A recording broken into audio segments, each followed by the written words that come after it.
Erie County, Pennsylvania is nestled between Buffalo, New York, and Cleveland, Ohio. Parts still have a pastoral feel, and folks with family roots in the soil say they're proud of that heritage. This region in southeastern Erie County was all originally settled as farmland in the early 1800s. Our family in particular started a dairy farm here in 1858.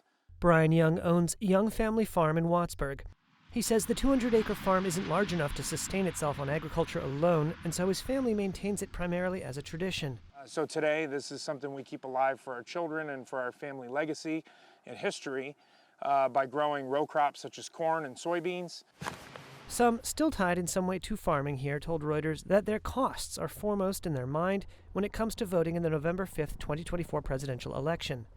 State data estimates there are about 250,000 farmers in Pennsylvania. We're in Waterford, Pennsylvania this morning. This is our home farm. Mark Troyer runs a family business that includes managing hundreds of rental properties in Florida, but his roots are here on a family farm. He said rising salaries for staff and rising costs of fuel have hit the business hard. We've needed to expand our pricing on employees, and it's been pretty difficult. Of course, tractors, you'll see some big equipment here. Everything is more expensive, more, emission standards has taken our tractors and doubled and tripled the cost of them. And when it comes to the election, Troyer says he's supporting Republican candidate Donald Trump because he feels Donald Trump supports folks like him. He has his own faults, but I do feel that his track record was pro-business, and farming is a business. This is a business. These voters and their voices may matter because Erie County is something of a bellwether and a crucial swing state.